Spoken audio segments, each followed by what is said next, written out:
Olá, sejam todos bem-vindos ao nosso canal Previdência Facilitada. Meu nome é Aldri Santa Rosa Posa, advogada, especialista em direito previdenciário, de regime geral, de regimes próprios e em direito tributário. Então, olha só, hoje nós vamos conversar sobre a aposentadoria do vigilante. Como é que funciona isso? Se existe uma aposentadoria específica, como está a situação atual dos temas nos tribunais superiores e no final eu vou dar uma dica sobre o PPP, o formulário para reconhecer esse tipo de atividade. Por isso eu te convido para ficar até o final e se você gostou do assunto, já vai deixando seu like, compartilhem esse vídeo com quem vocês souberem que tem interesse no assunto e não se esqueçam de se inscrever no nosso canal, certo? Então vamos lá. A aposentadoria do vigilante. Então, a primeira pergunta que se faz é: existe uma aposentadoria especial do vigilante? Não. Então, não se fala corretamente desta forma, né? É a aposentadoria especial normal. Nós temos um outro vídeo aqui do canal, vai aparecer uma tagzinha em algum dos lados aqui em cima, bem pequenininha. E ali, nesse vídeo, a gente explica todas as questões gerais da aposentadoria especial. Então, o vigilante, se considerada uma atividade especial, ela vai resultar no direito à aposentadoria especial ou ao reconhecimento do tempo especial, né? Então, vai depender de preencher todos os requisitos legais da aposentadoria especial, que nós já falamos nesse vídeo aí, e em sendo todo o tempo especial, pode dar direito à aposentadoria especial para o vigilante. Então, não é propriamente uma aposentadoria do vigilante, né? É comum as pessoas se expressarem dessa forma para que todo mundo entenda, mas o benefício é a aposentadoria especial, certo? Além disso, a atividade do vigilante, ela pode ser parcial, né? Então, ele pode ter um período como especial na atividade de vigilante e pode ter um período especial também em outra atividade. Inúmeras outras que dão direito ao reconhecimento do tempo como especial, né? São atividades sujeitas aos agentes nocivos, podem ser físicos, químicos ou biológicos. Aí existem essas questões como a questão do vigilante, que é a questão da periculosidade e também da penosidade. Então, aí a atividade pode ser, para completar os requisitos da aposentadoria especial, pode ser só o tempo como vigilante, ou pode ser atividade especial do vigilante junto com outra atividade especial para dar direito à aposentadoria especial, que é uma aposentadoria muito boa por questões de renda, né? Forma de cálculo, ela é uma aposentadoria ainda vantajosa, embora os requisitos legais tenham ficado bem mais difíceis de se preencher após a reforma da Previdência, né? Então, esses detalhes estão no outro vídeo. Aí nós temos assim, bom, e nos casos em que, então nós podemos ter a aposentadoria especial da pessoa que tem todo o tempo como vigilante e tem a aposentadoria especial que tem um tempo de vigilante e outro tempo especial com alguma outra, né, algum outro agente que possa fazer mal à sua saúde ou à sua integridade física. Então, essa é quando é todo o tempo especial, então aposentadoria especial. Quando é um período como especial e o resto, por exemplo, comum, a gente vai estar falando atualmente da aposentadoria programável. Pode ainda reconhecer tempo especial? Pode reconhecer o tempo, sim. Porém, o que a reforma trouxe foi a impossibilidade de converter esse tempo especial em comum para se aposentar, então, na programável, por exemplo, a partir do início de vigência da reforma. Então, a partir de novembro de 2019, né? Então, essa foi uma novidade nem um pouco positiva da reforma da Previdência, porque, então, impossibilitou que o período trabalhado depois de novembro de 2019 impossibilitou que ele fosse convertido para tempo comum. Então, até 2019, pode converter o especial em comum? Sim, pode, tá?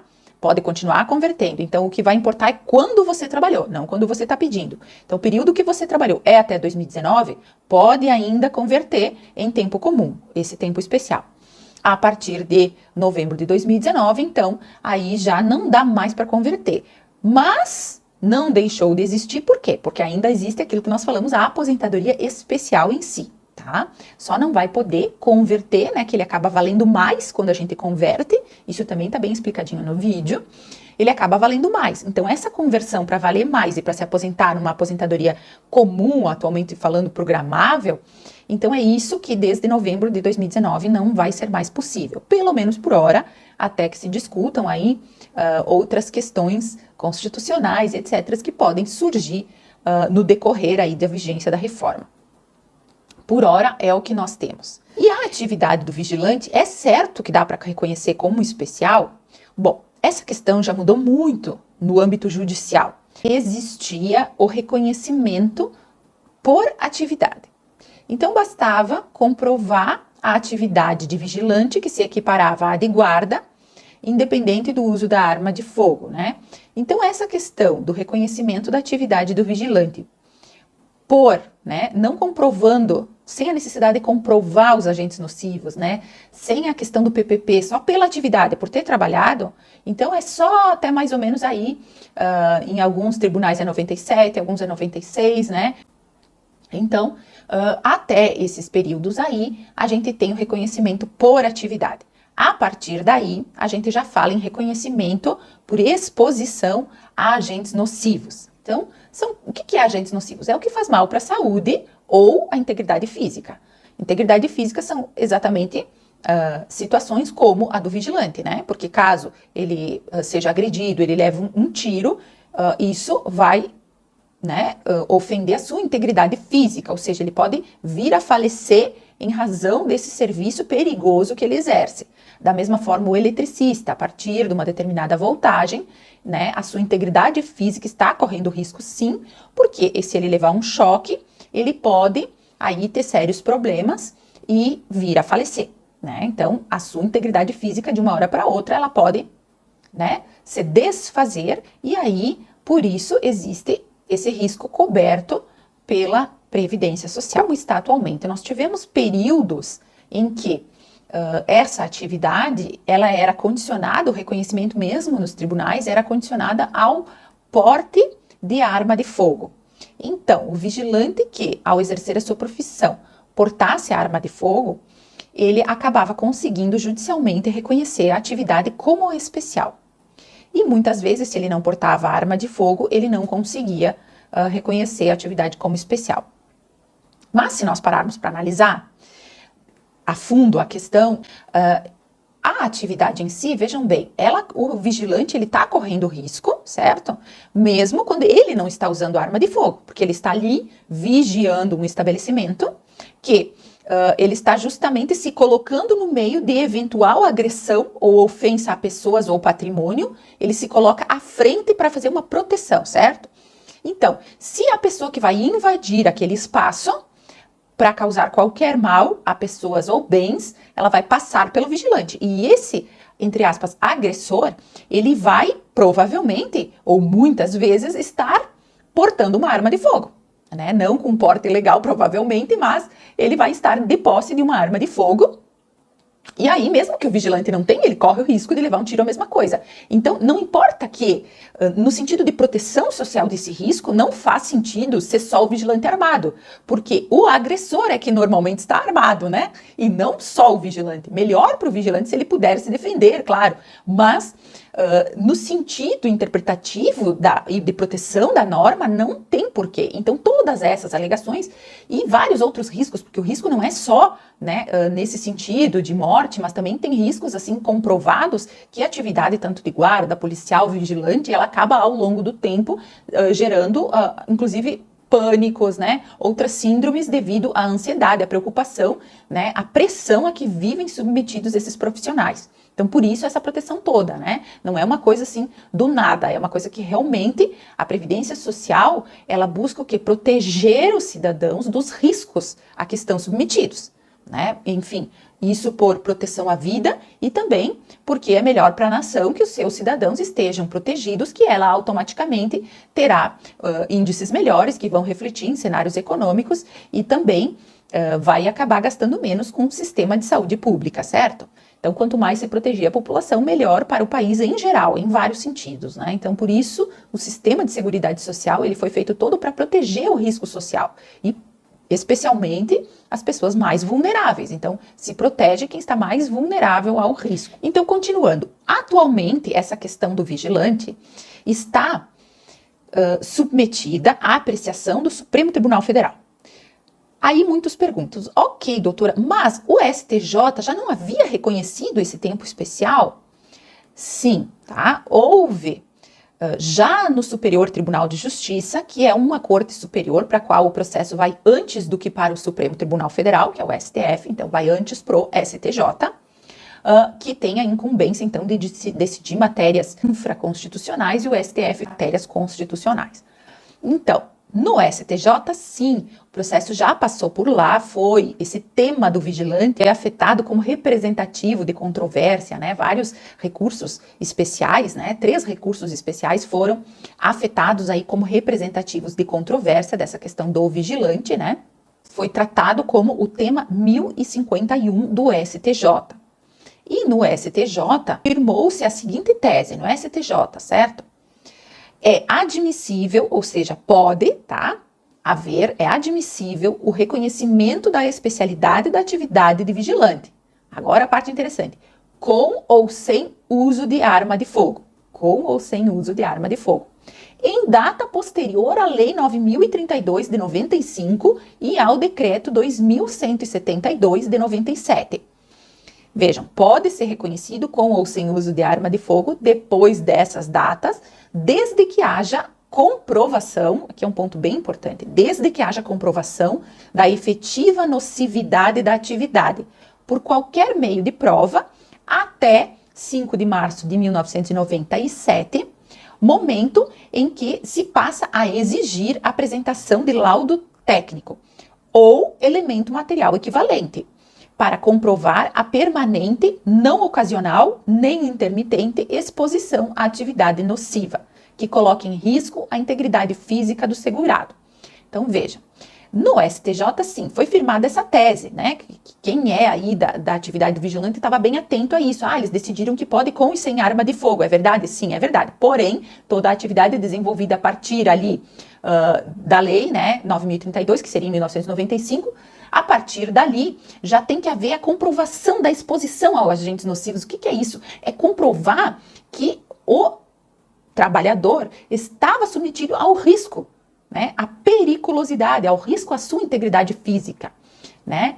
E até por qualquer meio de prova, até 97, ok. E a partir dali, por laudo técnico, né? Ou elemento material equivalente. Então, é preciso o quê? É preciso que tenha um PPP, certo? Que vá demonstrar aí as atividades exercidas e ele tem que ter o risco para que seja reconhecido no sentido aqui da lei. Mas vejam bem, isso nós vamos falar no fim quando a gente tratar do PPP, tá? Aí nós vamos ver o que seria, porque não basta, vejam bem, não basta só pedir o PPP, né? Muitas pessoas acham, ok, eu pedi o PPP, o formulário para minha empresa, eles me deram, então ok, eu vou conseguir o tempo especial. Não, é preciso que o PPP esteja bom. O que é um PPP bom? É um PPP que tem, nesse caso, por exemplo, do vigilante, o que ele precisa? Ele precisa que tenha informações sobre a nocividade à sua integridade física.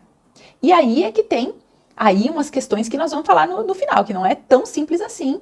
Então, ter um PPP bom. Nós vamos falar logo em seguidinho o que é o PPP bom, certo? Mas vamos continuar falando da tese.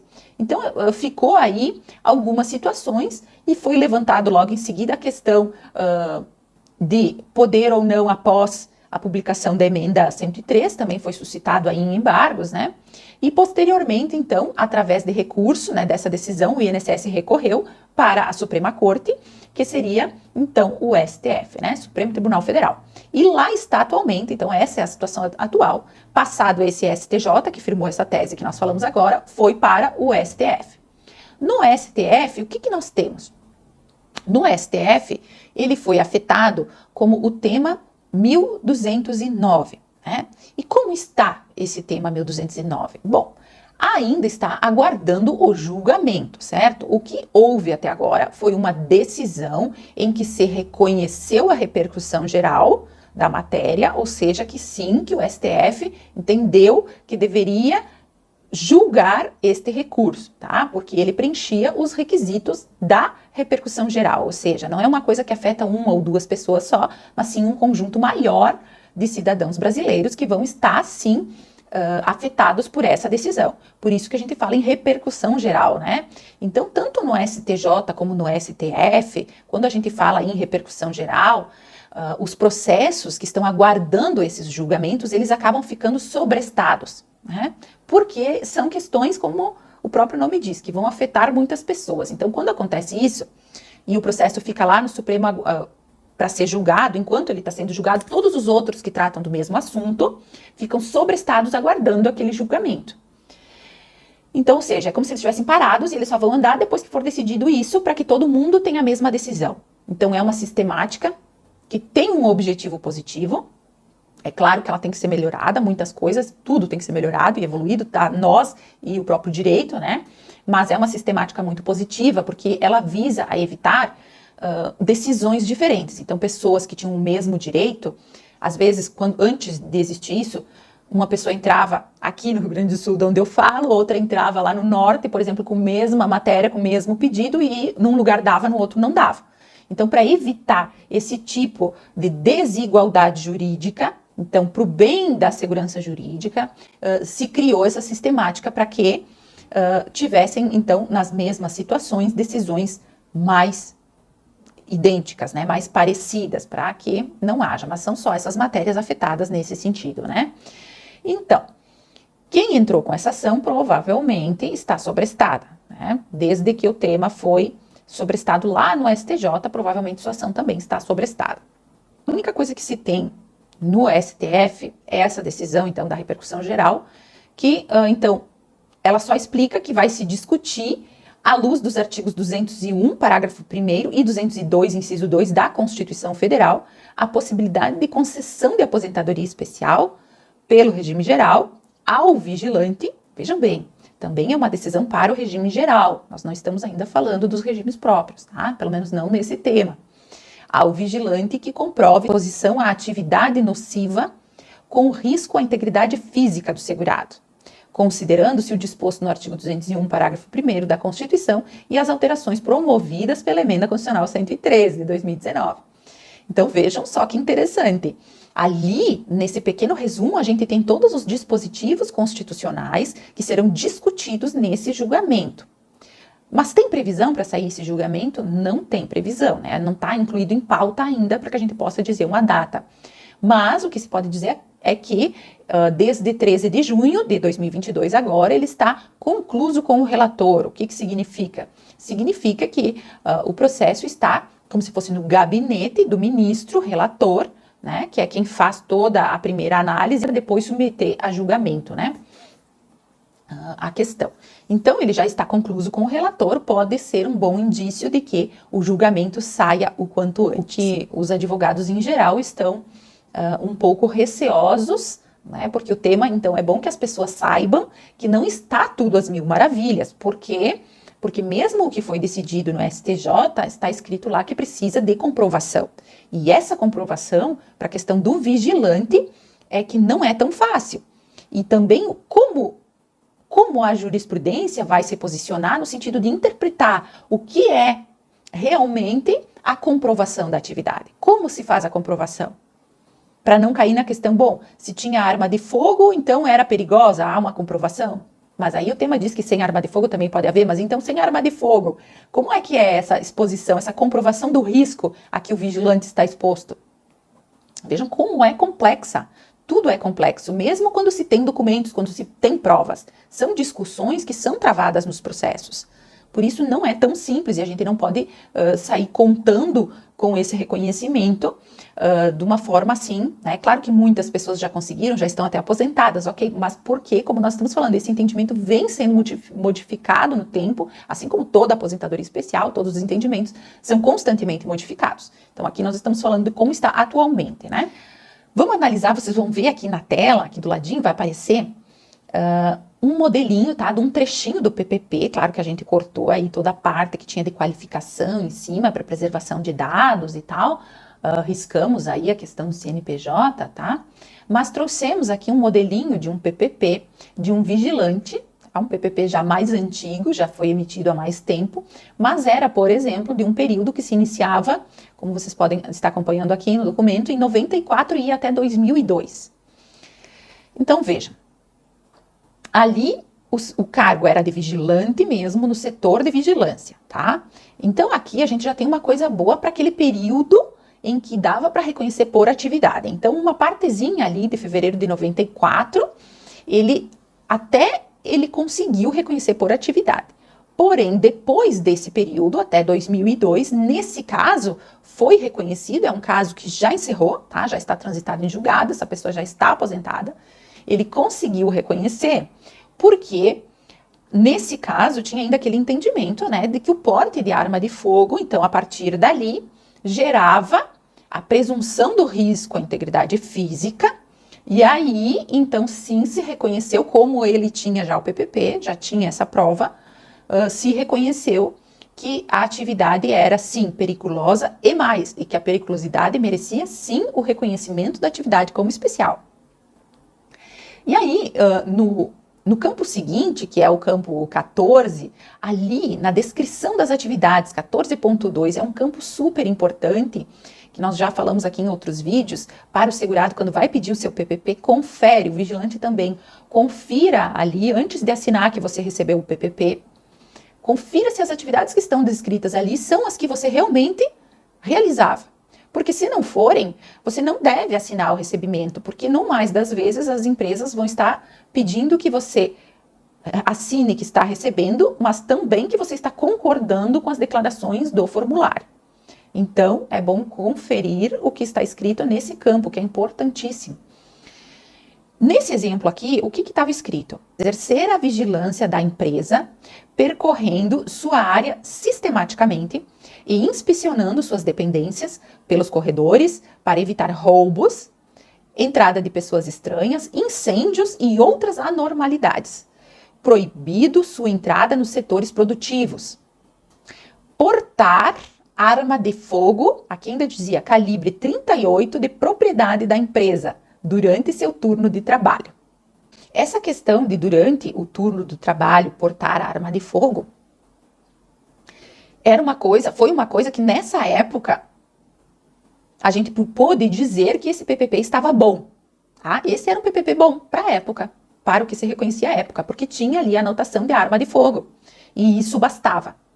Vejam que no campo seguinte, que é um outro campo muito importante para a maioria das atividades especiais, que é a exposição a fatores de risco, eu diria até fundamental, né? Porque é ali que iria ter, por exemplo, em outras situações que não é do vigilante, só como exemplo, em outras situações, o reconhecimento é baseado em informações que vão estar nesse campo 15, né? Então a gente tem ali ruído, que daí seria um tipo de agente físico, né? Só como exemplo, são coisas que estariam anotadas nesse campo 15. Nesse caso, nem tinha nada anotado. Por quê? Porque aí tem toda uma questão do entendimento. Bom, mas será que a periculosidade não é um agente nocivo? Então, são essas discussões teóricas que está se travando também nesse processo. Porque a periculosidade também tem a questão de que a emenda excluiu, né? Só que ela não excluiu expressamente, ela ia excluir, mas essa parte que ia excluir o risco da periculosidade foi retirada do texto constitucional, ou seja, foi justamente para evitar que ficasse proibido, né? Então, ficou assim, não constou a questão da periculosidade, né? Mas também não constou proibição. Então, aqui ficou a margem para que se discutisse se a periculosidade vai dar direito à aposentadoria especial ou não. Então, a partir de todas essas questões tão, né, teóricas e cheias de outras nuances que nem caberia aqui no vídeo, né, que eu tentei resumir o máximo possível, mas é complicado porque um assunto puxa o outro e a gente acaba tentando aqui explicar da melhor forma para que a compreensão fique um pouco mais completa, né, e não fique assim, essas informações equivocadas, né, que acabam despertando aí falsas esperanças, né, na população. Então, agora com esses temas, a gente não tem como afirmar da maneira como está hoje, se esse PPP, a frase ali que eu sublinhei em amarelo, não existisse, que é a questão do portar arma de fogo calibre 38 de propriedade da empresa. Vamos supor que isso não estivesse nesse PPP, tá? Então, porque daí nós íamos ter o quê? Aquele caso mais difícil, digamos assim, que é do vigilante que não porta arma de fogo. Então vamos imaginar que não tinha, né? Tem um PPP que eu vou hoje, vamos dizer, um novo PPP, ele tem essa informação idêntica, só que ele não tem essa frasezinha aí. Como é que eu vou comprovar que essa pessoa está exposta a risco, à sua integridade física? Então vejam bem, como vai ser complicado a gente ter essa informação no PPP. Por quê? Porque grande parte das empresas, nos seus laudos de riscos ambientais, que são os documentos, né, aqueles LTCAT, PPRA, são documentos das empresas que são elaborados ano a ano, que são utilizados para preencher os PPPs, porque os PPPs que cada funcionário pede, a empresa não preenche como quer, ela tem que preencher com base nesses laudos. E a maioria desses laudos das empresas acaba não trazendo a questão da periculosidade. Tá? Muitos deles analisavam apenas a questão dos agentes nocivos físicos, químicos e biológicos. E aí a gente tem uma grande lacuna em grande parte dos laudos das empresas e que vão refletir nos PPPs, obviamente. Então nós vamos ter, só para variar, porque isso é coisa, né, é uma coisa que grande parte dos processos judiciais acabam acontecendo por conta dessa dificuldade da prova, né, de laudos mal elaborados, outros PPPs mal elaborados, PPPs que não refletem a realidade que está nos laudos, laudos que não refletem a realidade do que acontecia na empresa, não sei, inúmeras situações. Mas vejam como, imaginando aí um laudo, ou grande parte dos laudos, que pouco se vê, não digo que não existe, mas pouco se vê a periculosidade incluída nos laudos das empresas. Então aqui fica simplesmente esse diálogo, porque a comunidade jurídica e muitos colegas aí que a gente se apoia, se assiste, né? Eu assisto o vídeo dos colegas e eles acompanham os nossos também. A gente tem que se unir na defesa dessas ações para que se possa fundamentar melhor, para que se possa realmente demonstrar em juízo que a prova vai ter que ser feita de uma forma mais ampla, não dá para ficar limitado só ao PPP, porque muitas vezes ele vai estar ruim.